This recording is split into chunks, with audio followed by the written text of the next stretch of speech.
Hey everybody, it's Charlie. This is going to be my episode 6 video. If you're finding me for the first time, be sure to subscribe to get all the Westworld episodes. And obviously, spoiler warning if you haven't seen it yet, because they did give away some big turns in the plot. Very heavy mythology episode that also filled in some moments from earlier this season with new context, given the big twist at the end. So let's just do top 10 WTF and Easter eggs as we go along.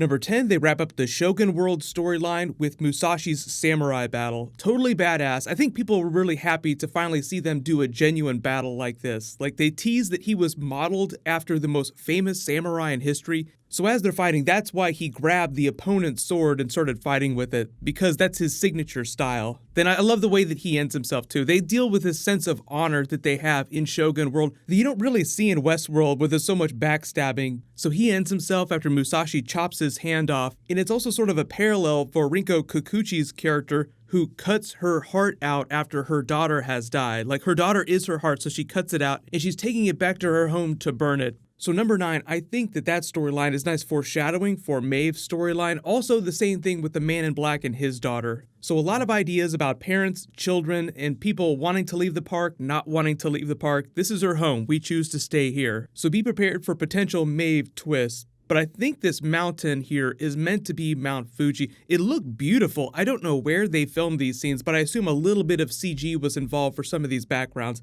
because I don't think they actually went to Japan to film this. But number 8, Hardcore Teddy is now the best Teddy. So the way Teddy has been changed is they essentially changed his personality so much so that he says, forget about that other Teddy. I love the way that Dolores is kind of disconcerted by that. She's the one that did this, but now she's not quite so sure about what she got when he changed. That look on her face is so beautiful. Then he straight up executes the guard without a second thought to speed things along. Don't worry, we'll find your father. Everybody on the train, right now. If you don't remember exactly how they changed Teddy in last week's episode, they cranked his cruelty to maximum. The other sliders that they also cranked to maximum were decisiveness, which is why he moved so quickly when he decided to end that tech. Like, okay, time to go now. But also this stat called apperception, which is his ability to take in new information and recontextualize the way he thinks about things given new input. So that's how he learns that Dolores has been changing him. That's why later in the episode, when he's talking to Dolores for the second time on the train, and she's like, remember how we used to talk about leaving this place? And he says, you know, I used to think that I would never leave, but I suppose you changed that too.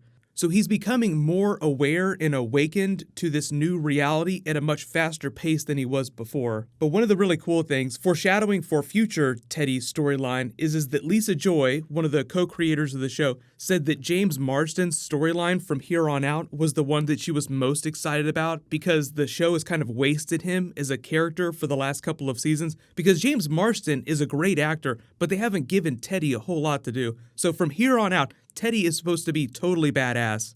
Number 7, the man in black thinks his daughter is a host controlled by Ford, part of this game. You're pretty sick, Ford. You'd make a host out of my daughter. But I think her actions prove to him that she's real, so he comes around. But he seems very mistrustful of everything around him. But I do love the way that she dispatches that honeypot. Most of their conversation there is just to let you know what her skills are, and the fact that she's able to survive on her own, set up for the twist that came later when he bailed on her. So number 6, that was actually more fun. He tricks her into thinking they have this father-daughter understanding. Well, I guess we're leaving in the morning then. We're all square. We're going to be father-daughter. We'll be a family again. Then she wakes up. They're all gone. Son of a bitch. I think this was a fairly predictable twist. Like, there's no way he's going to leave the park. Also foreshadowing, like I said, possibly for Maeve's storyline. Maeve has been banking on her daughter, just completely embracing her as her new mother. So we'll talk about that in a second too. The whole idea that not everybody wants to leave the park. Like Dolores keeps saying, not everybody is destined for the valley beyond. Number 5, the new hardcore Delos security team that comes in after Charlotte captures Abernathy. They're awesome. I love the way that Ashley reacts to them too. One, he comes in and basically says that Ashley is crap at his job. We're taking over now. Don't worry. We don't need your help. And on top of that, he makes fun of Ashley's name because that's a name you would typically give to a girl. So he's basically just saying that Ashley is a crap human being.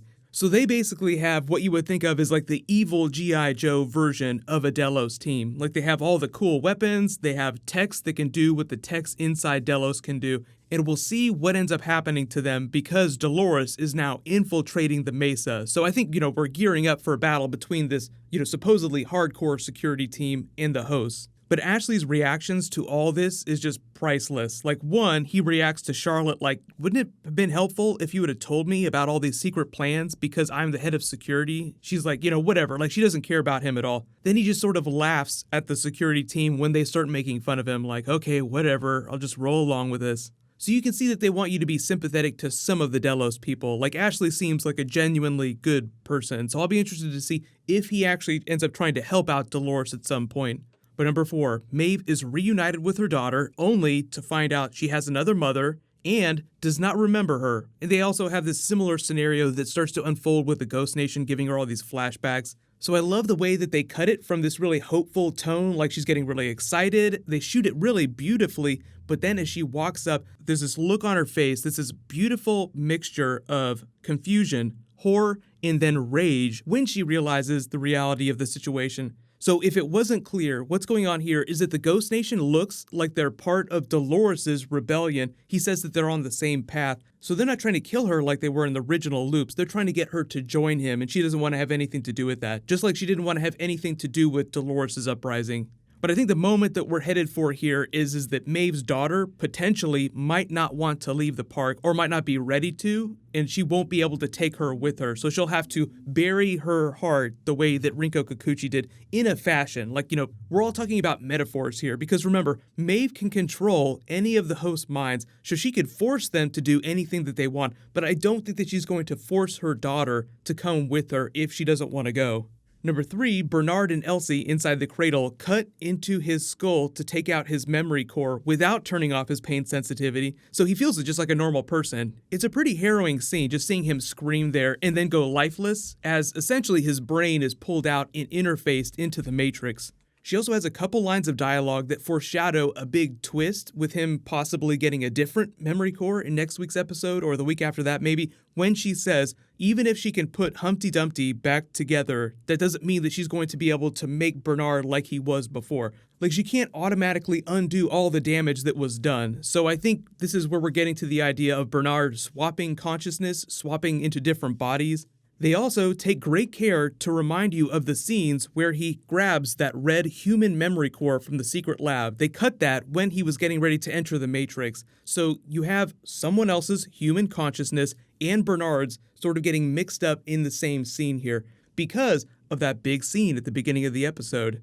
Number 2, though, speaking of Dolores, she uses the train as a first strike in an infiltration of the Mesa to get her father. So that's just obviously teeing up a big battle that'll go down in next week's episode. But it was totally badass. And I love the way that Teddy gave that one bullet to the tech. This is the last of my mercy.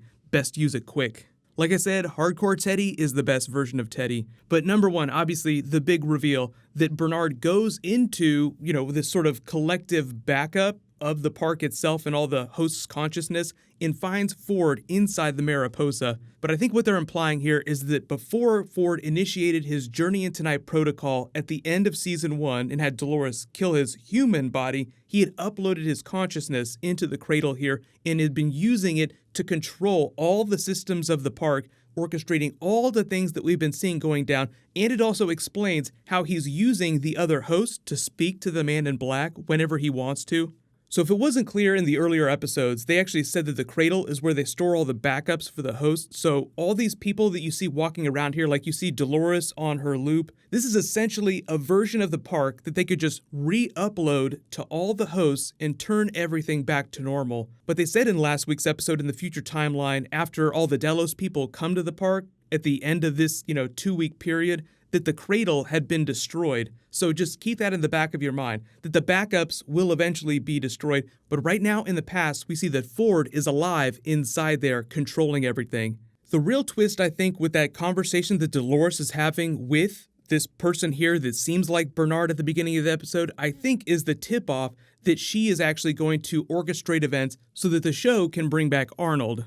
This is a test that we've been conducting many times for fidelity, just like the James Delos scene a couple episodes ago. But let me know in the comments what was your favorite moment from the episode, and what do you think that Ford is going to do with Bernard now that he's inside this collective consciousness. He's obviously going to explain what's been going on this whole time. Post all your theories in the comments. There'll be some more Ant-Man and the Wasp posting later tonight. Click here for all my other Westworld videos, and click here for brand new Game of Thrones. Thank you so much for watching. Everybody stay awesome. I'll see you guys tonight.